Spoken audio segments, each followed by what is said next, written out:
दोस्तों स्वागत है आप लोगों को मेरे YouTube चैनल में। तो आज के इस वीडियो में हम क्लास 9 का जो टर्म 2 एग्ज़ाम होगा, जून में जो टर्म 2 एग्ज़ाम होगा, उसमें अध्याय 12 विज्ञान के अध्याय 12 ध्वनि साउंड चैप्टर से VVI सब्जेक्टिव क्वेश्चन को इस वीडियो में हम देखेंगे, उसको समझेंगे। तो वीडियो शुरू करने से पहले एक रिक्वेस्ट है कि आप लोग वीडियो को स्किप ना करें, वीडियो को आप लोग बीच में छोड़ के ना जाएं, वीडियो के साथ पूरा बने रहें, ठीक ना। और साथ ही साथ चैनल को भी सब्सक्राइब कर लें, जो चैनल को सब्सक्राइब नहीं किए हैं वो सब्सक्राइब कर लें। तो पहला क्वेश्चन है, ध्वनि क्या है। हम सब क्वेश्चन के रूप में बनाए, टॉपिक वाइज नहीं बनाए, ठीक ना। ध्वनि क्या है? तो ध्वनि ऊर्जा का एक रूप है जो हमारे कानों में श्रवण का संवेदन उत्पन्न करती है। ध्वनि क्या है? ध्वनि ऊर्जा का एक रूप है जो हमारे कानों में श्रवण का संवेदन उत्पन्न करती है। ये हो गया। अगर ये प्रश्न पूछा जाए, 2 या 3 नंबर वाले प्रश्न है ये, अगर ये पूछा जाए तो इसका आंसर में लिखिएगा ध्वनि ऊर्जा के रूप है, एक रूप है जो हमारे कानों में श्रवण का संवेदन उत्पन्न करती है। ध्वनि कैसे उत्पन्न होती है? ध्वनि वस्तुओं में उपस्थित कणों के कंपन के कारण उत्पन्न होती है। ध्वनि कैसे उत्पन्न होती है? ध्वनि वस्तुओं में उपस्थित कणों के कंपन के कारण उत्पन्न होती है, ठीक है। अब चलते हैं अगला क्वेश्चन की ओर। अगला क्वेश्चन, ध्वनि के संचरण से आप क्या समझते हैं? ध्वनि का संचरण से आप क्या समझते हैं? इसका आंसर होगा ध्वनि का एक स्थान से दूसरे स्थान तक गति करना ही ध्वनि का संचरण कहते हैं। ध्वनि के संचरण के लिए माध्यम की आवश्यकता होती है। यह माध्यम ठोस, द्रव एवं गैस होता है। सबसे अधिक ध्वनि का संचरण ठोस माध्यम में होता है। सबसे अधिक ध्वनि संचरण किस माध्यम में होता है? ठोस माध्यम में। ये आप लोग याद रखिएगा, ठोस माध्यम में सबसे अधिक ध्वनि का संचरण होती है। तो पहला क्वेश्चन के बारे में हम बात किए ध्वनि क्या है, दूसरा क्वेश्चन के बारे में बात किए ध्वनि कैसे उत्पन्न होती है, तीसरा क्वेश्चन के बारे में बात किए ध्वनि के संचरण से आप क्या समझते हैं। मुझे आशा है कि आप लोग को ये तीनों क्वेश्चन समझ में आ गया होगा, ठीक ना। अब चलते हैं अगला क्वेश्चन की ओर। अगला क्वेश्चन है, मान लीजिए आप अपने मित्र के साथ चंद्रमा पर गए हुए हैं, क्या आप अपने मित्र द्वारा उत्पन्न ध्वनि को सुन पाएंगे? ठीक ना। तो इसका आंसर जो है वो थोड़ा लॉन्ग है, तो यहाँ लिखना है आंसर में, यदि आप अपने मित्र के साथ चंद्रमा पर गए हुए हैं तो अपने मित्र द्वारा उत्पन्न ध्वनि को नहीं सुन पाएंगे, क्योंकि हम जानते हैं कि ध्वनि के संचरण के लिए माध्यम की आवश्यकता होती है, ठीक ना। अब चलते हैं अगला, और हम लंबा लिखे हैं उसके ओर, ठीक ना। दूसरा पेज में लिखे हैं, इधर चलते हैं। हाँ, क्वेश्चन में बात किए थे पिछले पेज में कि ध्वनि के संचरण के लिए माध्यम की आवश्यकता होती है। चूंकि चंद्रमा में वायुमंडल नहीं होने के कारण वायु नहीं होता है और ध्वनि संचरण नहीं कर सकता है, इसलिए आप अपने मित्र द्वारा उत्पन्न ध्वनि को नहीं सुन पाएंगे, ठीक ना। वहाँ वायुमंडल नहीं होने के कारण जो ध्वनि है वो संचरण नहीं करता, जिसके कारण मित्र द्वारा उत्पन्न ध्वनि को आप नहीं सुन पाएंगे, ठीक ना। तो जो चंद्रमा पर जाते हैं अंतरिक्ष वाले, ठीक ना, जो होते हैं वो सब जाते हैं तो सब एक मशीन ले जाते हैं और उसके सहायता से वहाँ ध्वनि सुनते हैं, ठीक ना। अगला क्वेश्चन, आपके विद्यालय की घंटी ध्वनि कैसे उत्पन्न करती? तो घंटी जो है ध्वनि कैसे उत्पन्न करती? तो उसका जो आंसर है वो जब घंटी पर हथौड़े से प्रहार किया जाता है तो घंटी में उपस्थित कण कंपन करने लगते हैं, जिसके कारण घंटी से ध्वनि उत्पन्न होती है। मान लिया जाए घंटी ये है, ठीक ना, मान लिया जाए ये घंटी है। अब ये मान लिया जाए धातु का बना है और ये हथौड़ा है, इससे हम जब इसको ठोकेंगे तो ध्वनि उत्पन्न होगी। कैसे होगी? धातु जो है वो कण से मिलकर बना है और कणों में कंपन होने लगता है जब ठोकते हैं, तब ध्वनि उत्पन्न होती है, ठीक ना। मुझे आशा है कि आप लोग को ये क्वेश्चन समझ में आ गया होगा। अब चलते हैं अगला क्वेश्चन की ओर। क्वेश्चन है, ध्वनि तरंगों को आंतरिक तरंगे क्यों कहते हैं? तो सबसे पहले आपको तरंग जानना होगा। तरंग किसे कहते हैं? तो तरंग क्या है? तरंग क्या है? जब किसी वस्तु के कंपन होने से किसी माध्यम में विक्षोभ उत्पन्न होता है उसे तरंग कहते हैं। यानी कि किसी वस्तु के कंपन होने से किसी माध्यम में विक्षोभ उत्पन्न होता है तो उसे तरंग कहते हैं। ये दो प्रकार के होते हैं, होता है अनुदैर्ध्य तरंग और एक अनुप्रस्थ तरंग, लेकिन हम लोग को अनुदैर्ध्य तरंग यहाँ पढ़ना है, ठीक ना। उसके बाद आते हैं पिछले क्वेश्चन की ओर, ध्वनि तरंगों को आंतरिक तरंग क्यों कहते हैं? हम जानते हैं कि वैसे तरंग जिसके संचरण के लिए माध्यम की आवश्यकता होती है उसे आंतरिक तरंगे कहते हैं। चूंकि ध्वनि के संचरण के लिए माध्यम की आवश्यकता नहीं होती है, इसलिए ध्वनि एक आंतरिक तरंग है। ध्वनि क्या है? एक आंतरिक तरंग है, ठीक ना। अब चलते हैं अगला क्वेश्चन की ओर। अगला है तरंगदैर्घ्य। तरंगदैर्घ्य दो क्रमागत संपीड़नों या दो क्रमागत विरलनों के बीच की दूरी को तरंगदैर्घ्य कहते हैं। ये परिभाषा याद करना बहुत अति आवश्यक है, ठीक है ना। परीक्षा में पूछा जाएगा परिभाषा। लैम्डा अक्षर द्वारा दर्शाया जाता है। इसे कौन से अक्षर? लैम्डा अक्षर। लैम्डा अक्षर ध्यान से देखिएगा। लैम्डा अक्षर, लैम्डा कैसे लिखते हैं? तो पहले ए से आप लोग को लिख लेनी है, उसके बाद यहाँ नीचे की ओर एक खींच देनी। ये हो गया आपका लैम्डा। क्या हो गया? लैम्डा। या फिर ये से भी लिख सकते हो, ए से, ये भी हो गया लैम्डा, ठीक है। लैम्डा अक्षर द्वारा दर्शाया जाता है। इसका ऐसा मात्रक मीटर होता है। क्या होता है इसका ऐसा मात्रक? मीटर होता है। ये आप लोग याद रखिएगा। यहाँ देखिए ग्राफ भी दिया गया है तरंगदैर्घ्य। यहाँ ग्राफ दिया गया है, ऊपर वाले दो क्रमागत संपीड़नों और दो क्रमागत विरलनों द्वारा के बीच की दूरी को, ये संपीड़न है और ये विरलन है, उसके बीच की दूरी को ही तरंगदैर्घ्य कहते हैं, ठीक है। अब चलता है अगला टॉपिक की ओर। अगला टॉपिक वेग है। वेग तरंग के किसी बिंदु जैसे एक संपीड़न या एक विरलन द्वारा एकांक समय में तय की गई दूरी को तरंग का वेग कहते हैं। क्या कहते हैं? तरंग का वेग कहते हैं। इसका ऐसे मात्रक मीटर पर सेकेंड होता है। वेग का ऐसे मात्रक मीटर पर सेकेंड होता है। और वेग बराबर क्या होगा? वेग बराबर जो होगा, यहाँ हम बहुत लंबी से निकाले हैं, ठीक है। लंबी प्रोसेस है, यहाँ बहुत लंबी सोल्यूशन की है, लेकिन यहाँ हम आप लोग को निकाल के मैं दिखा देता हूँ कि वेग बराबर क्या होगा।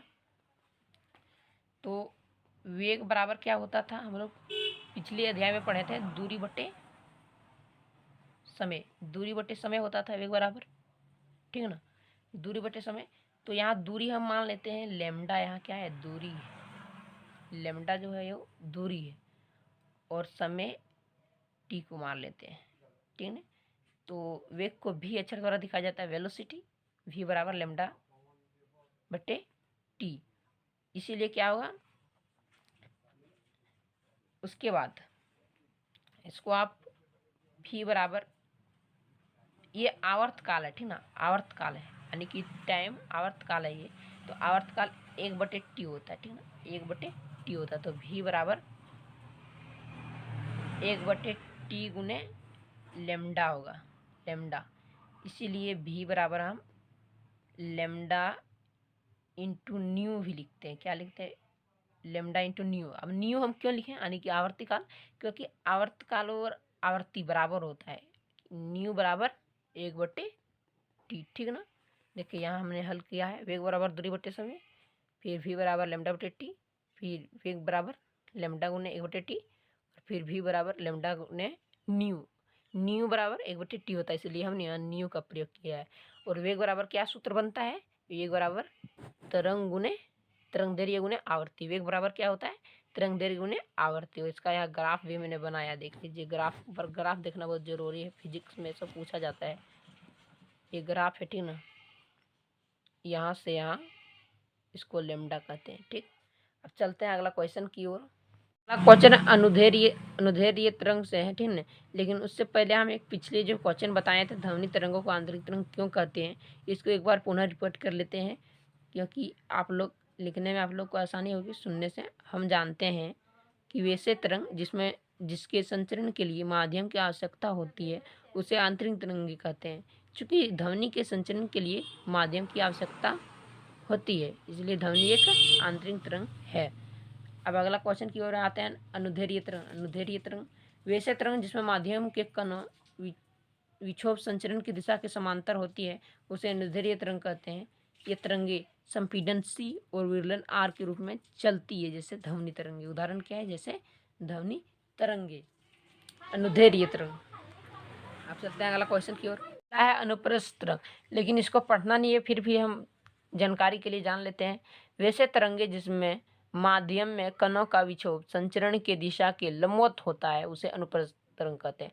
हम लोग ने अनुदैर्घ्य तरंग में क्या देखे? जिसमें माध्यम में कणों का विक्षोभ संचरण के दिशा में समांतर होती है, और यहाँ क्या होती है? संचरण की दिशा के लंबवत होता है। जैसे जल के सतह में उत्पन्न तरंग। जल के सतह में उत्पन्न तरंग, मान लिया जाए तालाब है और उसमें हम एक पत्थर फेंक दिए तो पानी हिलते जुलते रहता है, ठीक है। तरंग जो होता है वो हिलते डुलते रहता है, उसी को अनुप्रस्थ तरंग कहते हैं, ठीक है ना। इसका ग्राफ भी है, देखिए यहाँ दोनों ग्राफ है, एक श्रृंग और एक गर्त। ऊपर वाले स्ट्रिंग नीचे वाले गर्त। ठीक है, ग्राफ भी आप लोग एग्जाम में अगर आएगा क्वेश्चन तो बना दीजिएगा, तो ग्राफ से भी नंबर मिलेगी। अब चलते हैं अगला क्वेश्चन की ओर। अगला है आयाम। आयाम क्या होता है? तो आयाम किसी तरंग के सबसे अधिकतम विक्षोभ को आयाम कहते हैं। इसे ए अक्षर द्वारा दर्शाया जाता है, ये याद रखिएगा, ए अक्षर द्वारा दर्शाया जाता है आयाम को। इसका SI मात्रक मीटर होता है, SI मात्रक भी याद रखिएगा, मीटर होता है। अब विक्षोभ क्या होता है? विक्षोभ 1 सेकंड में जो उत्पन्न होती है ध्वनि ना, उसी को विक्षोभ कहते थे। यहाँ बोल रहे हैं किसी तरंग के सबसे अधिकतम विक्षोभ को आयाम कहते हैं, सबसे अधिकतम विक्षोभ को आयाम कहते हैं। अब चलते हैं अगला टॉपिक की ओर। ये मैंने क्वेश्चन दिया है, निम्नलिखित को परिभाषित कीजिए, उसके टॉपिक वाइज मैंने लिखी है, ठीक है ना। अब चलते हैं अगला आवृत्ति की ओर। आवृत्ति किसी तरंग में 1 सेकंड में उत्पन्न विक्षोभों की संख्या को आवृत्ति कहते हैं। मान लिया जाए हम अभी बोल रहे हैं, तो इसका ग्राफ कैसे होगा?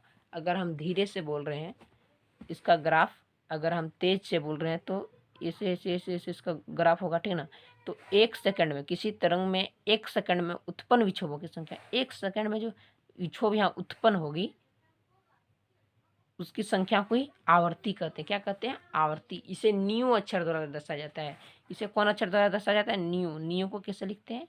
भी और इस तरह गोल करके, इसको न्यू बोलते हैं, ठीक ना। भी मत समझिएगा, न्यू अक्षर द्वारा या फिर छोटा एन अक्षर द्वारा भी दर्शाया जाता है आवर्ती को। इसका ऐसे मात्रक जो होता है वो HZ यानी हर्ट्ज होता है। हर्ट्ज जो होता है इसका ऐसे मात्रक होता है। और आवर्ती बराबर होता है 1/, आवर्तकाल। आवर्ती बराबर क्या होता है ये याद रखिएगा, आवर्ती बराबर 1/, आवर्तकाल होता है, ठीक ना। आवर्ती बराबर 1/, आवर्तकाल, यहाँ T मतलब आवर्तकाल है, ठीक ना। अब चलते हैं आवर्तकाल की ओर। आवर्तकाल की ओर आए। किसी तरंग में एक संपूर्ण विक्षोभ में लिया गया समय को आवर्तकाल कहते हैं, आवर्ती काल कहते हैं। इसे T अक्षर द्वारा सूचित किया जाता है। कौन से अक्षर?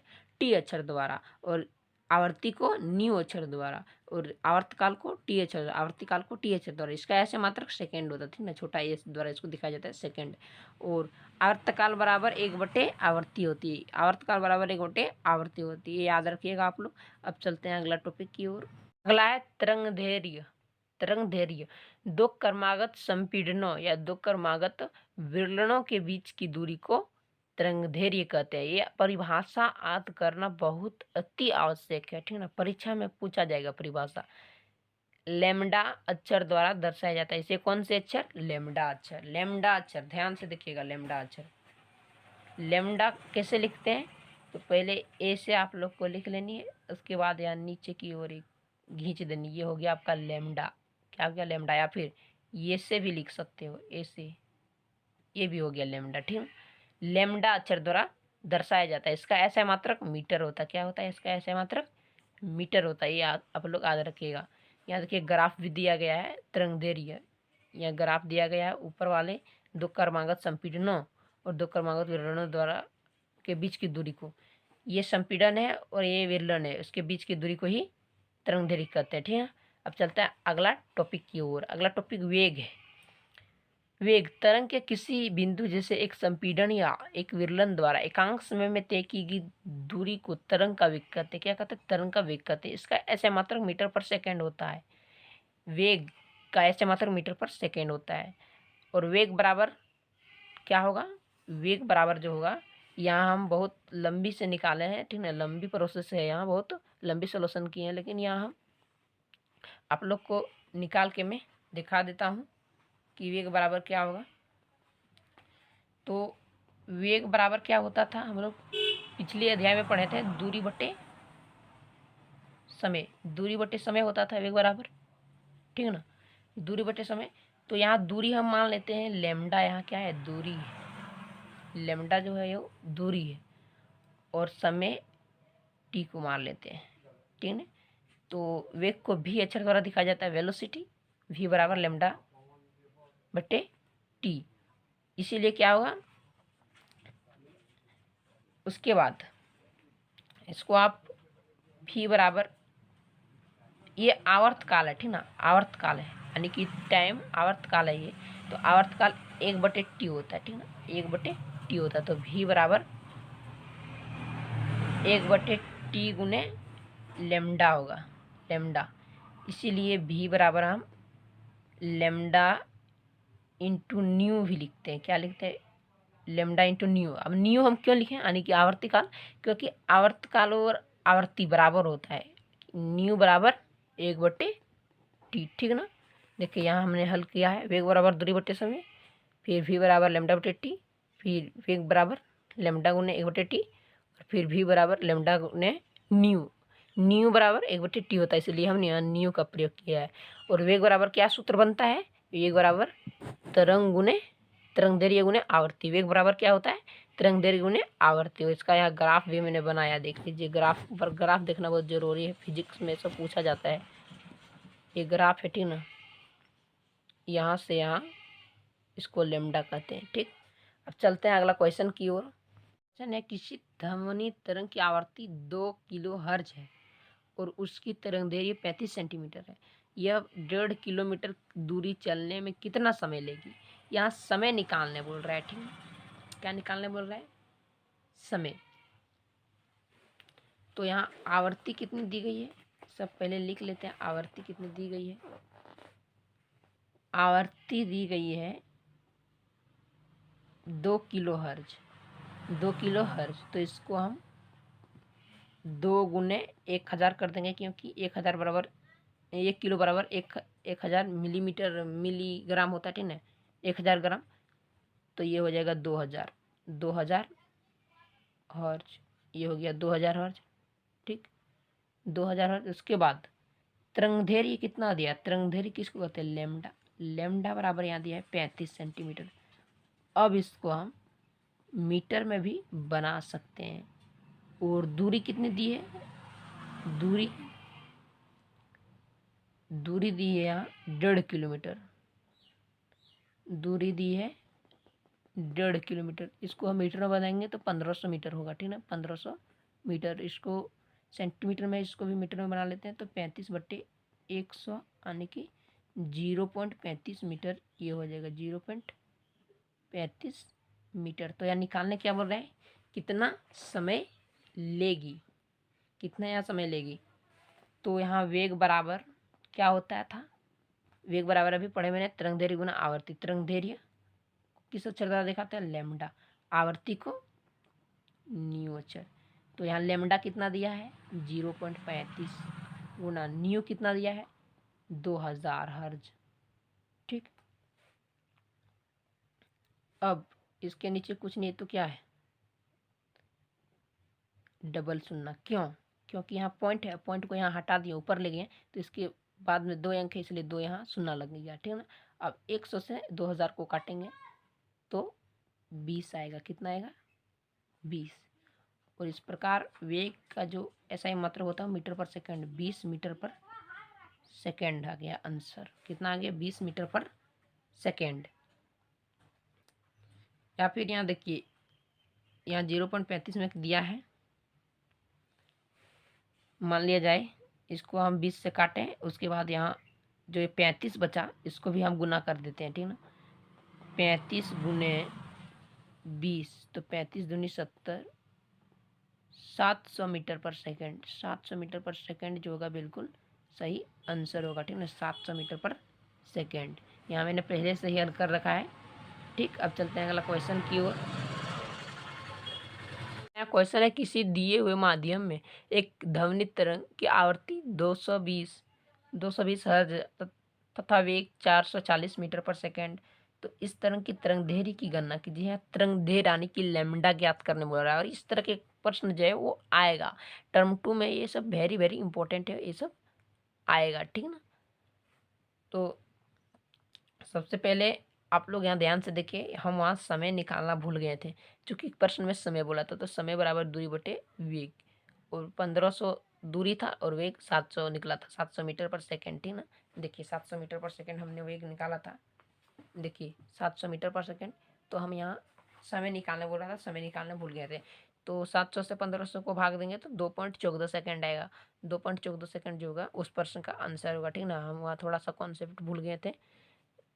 इसको हल करने हम सोचे सिर्फ वेग निकालने बोल रहा है, लेकिन समय निकालना भी बोल रहा था, ठीक। अब ये प्रश्न को हल करते हैं। तो यहाँ आवर्ती यानी कि न्यू कितना दिया है, 220 हर्ज। 220 हर्ज दिया है। और वेग कितना दिया है, वेग को कौन से अक्षर द्वारा दिखाते हैं, भी अक्षर द्वारा। वेग 440 मीटर पर सेकेंड दिया है, या मीटर पर सेकेंड, ठीक ना। तरंग दैर्घ्य की गणना करना यानी कि लेमडा निकालने बोल रहा है। क्या निकालने बोल रहा है, लेमडा। और लेमडा बराबर क्या होता है, लेमडा बराबर कुछ नहीं होता है, ठीक है, न्यू बराबर होता है। यानी कि वेग बराबर क्या होता है, चूंकि वेग बराबर लेमडा इंटू न्यू होता है। तो यहाँ वेग कितना दिया गया है, अब हम यहाँ क्या करेंगे, वेग बराबर लेमडा इंटू न्यू, ये तो सूत्र है। अब क्या करेंगे, यहाँ भी दिया है यानी कि वेग यहाँ दिया है, कितना दिया है 440, यहाँ 440 लिख देंगे, ठीक है। उसके बाद लेमडा यहाँ नहीं दिया है तो यहाँ सिर्फ लेमडा लिखेंगे, गुने यहाँ न्यू दिया है यानी कि आवर्ती कितना दिया है 220 हर्ट्ज, यहाँ 220 हर्ट्ज लिख देंगे। उसके बाद क्या करेंगे, यहाँ देखिए लेमडा के साथ 220 गुने में है, 220 गुने में है तो इधर आके इस बराबर के साइड आके भागा में हो जाएगा, यानी कि 440 बटे 220 बराबर लेमडा, ठीक, बराबर लेमडा। उसके बाद यहाँ 0 0 कैंसिल, 22 से काटेंगे 44 को 2 बार में, 2 आया, और 2 बराबर लेमडा, इसीलिए लेमडा बराबर कितना आया 2 मीटर, लेमडा बराबर कितना आया 2 मीटर। अब यहाँ हम 2 आंसर आया, लेकिन यहाँ मीटर क्यों लिखें, क्योंकि लेमडा का जो एसआई मात्रक है यानी कि तरंग दैर्घ्य का जो एसआई मात्रक है वो मीटर है, इसलिए एसआई मात्रक को ही हम लिखते हैं। तो 2 मीटर जो होगा इस प्रश्न का बिल्कुल सही आंसर होगा। अब चलते हैं अगला क्वेश्चन की ओर। तरंगों को अनुदैर्घ्य तरंग क्यों कहते हैं, वाह क्या मस्त क्वेश्चन है, ये क्वेश्चन तो फिक्स है आएगा। ध्वनि तरंग को अनुदैर्घ्य तरंग क्यों कहते हैं, अनुदैर्घ्य तरंग में माध्यम के कणों का विक्षोभ संचरण की दिशा के समांतर होती है, ठीक ना।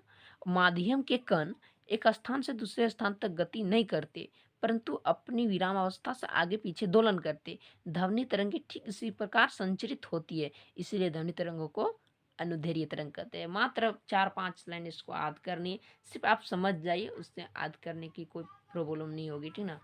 याद करना सब्जेक्टिव में उतना याद नहीं करना है, समझ लीजिए कॉन्सेप्ट को, अपने आप दिमाग में याद हो जाएगी, आप लिख सकते हैं परीक्षा में। और आप लोग साथ ही साथ अपने दोस्तों के साथ ये वीडियो शेयर करें, क्योंकि हम आप लोगों के लिए इतना मेहनत करते हैं, पहले कॉपी में लिखते हैं, फिर आप लोग को समझाते हैं, बताते हैं, और आप लोग मेरा वीडियो को वायरल नहीं कराते यार। सभी दोस्तों के साथ शेयर कीजिए मेरे चैनल का लिंक, ताकि वो सब जाने और उस चैनल से जो लाभ आवे पढ़ाई लिखाई उस सब लाभ को उठा सके। चलते हैं अगला क्वेश्चन की ओर। अगला है प्रबलता। प्रबलता ध्वनि के लिए कानों की संवेदनशीलता की माप होती है। प्रबलता क्या आती है, ध्वनि के लिए कानों की संवेदनशीलता की माप होती है। ध्वनि की प्रबलता ध्वनि तरंग के आयाम पर निर्भर करता है। किस पर निर्भर करता है, ये याद रखिएगा, आयाम पर निर्भर करता है, ठीक ना, आयाम पर निर्भर करता है। जिस ध्वनि तरंग की आयाम अधिक होता है, जिस ध्वनि तरंग की आयाम अधिक होता है उस वह ध्वनि अधिक प्रबल होता है, वह ध्वनि क्या होता है, अधिक प्रबल होता है। और जिस ध्वनि तरंग की आयाम कम होता है तो उसे मृदु ध्वनि कहते हैं। क्या कहते हैं, मृदु ध्वनि कहते हैं। जिसका आयाम कम होता है उसे कौन सा ध्वनि कहते हैं, मृदु ध्वनि। अब अगला क्वेश्चन की ओर, अगला टॉपिक की ओर, तारत्व की ओर चलते हैं। तारत्व यानी कि तीव्रता, तारत्व को ही तीव्रता कहते हैं। किसी एकांक क्षेत्रफल से 1 सेकंड में गुजरने वाली ध्वनि ऊर्जा को ध्वनि का तारत्व यानी कि तीव्रता कहते हैं। किसी ध्वनि का तारत्व ध्वनि तरंग की आवृत्ति पर निर्भर करता है। प्रबलता किस पर निर्भर करता था, आयाम पर, और तारत्व किस पर निर्भर करता है, आवृत्ति पर। जिस ध्वनि तरंग की आवृत्ति अधिक होती है उसकी तारत्व अधिक होता है, तथा जिस ध्वनि तरंग की आवृत्ति कम होता है उसका तारत्व निम्न होता है यानी कि कम होता है। अब यहाँ एक और क्वेश्चन है, अनुमान लगाइए कि निम्न में से किस ध्वनि का तारत्व अधिक है। पहला है गिटार और कार का हॉर्न। ये क्वेश्चन तो आएगा फिक्स है, गिटार और कार का हॉर्न। सबसे पहले आपको ये समझना पड़ेगा कि गिटार कहते हैं किसको। तो गिटार जो फिल्मों में हम देखते हैं, जो हीरो और हीरोइन बजाती है ऐसे ऐसे करके, ठीक ना, लंबा होता है और ऐसे ऐसे उसमें तार रहता है और उंगली से ऐसे ऐसे खींच के बजाती है, उसी को गिटार कहते हैं। और कार का हॉर्न तो आप लोग सुने होंगे। तो इसका तारत्व जो होता है उस किसका अधिक होता है, तो कार का हॉर्न जो उसका तीव्रता अधिक है, तुरंत और बहुत तेज सुनाती है। गिटार पूरा तेज नहीं सुनाती। तो कार हॉर्न जो होगा, कार का हॉर्न, ठीक है। कार के हॉर्न का तारतम्य गिटार के तारतम्य से अधिक है। ये आप उत्तर में लिख सकते हैं। ठीक, अगला क्वेश्चन, वायु, जल या लोहे में से किस माध्यम में ध्वनि सबसे तेज चलती है? तो सबसे तेज हमने बात की थी ध्वनि ठोस में चलती है, तो यहाँ ठोस कौन है? लोहा। तो लोहा में ध्वनि सबसे तेज चलती है, आप लिख दीजिए। ये हो जाएगा इस प्रश्न का आंसर। अब चलते हैं अगला क्वेश्चन की ओर। क्वेश्चन है, ध्वनि के परावर्तन से आप क्या समझते हैं? तो ध्वनि का परावर्तन से आप क्या समझते हैं? जब ध्वनि किसी ठोस या द्रव से टकराकर वापस लौटती है तो इस घटना को ध्वनि का परावर्तन कहते हैं। ये हो जाएगा इस प्रश्न का आंसर। मान लिया जाए यहाँ पर मैंने एक ठोस चीज़ रख दी, ठीक ना, यहाँ पर मैंने एक ठोस चीज़ रख दी और यहाँ से ध्वनि आएगी और ऐसे सीधे टकराएगी और वापस चल जाएगी, तो इस प्रतिवर्तित ध्वनि को, ठीक ना, परावर्तित ध्वनि को ही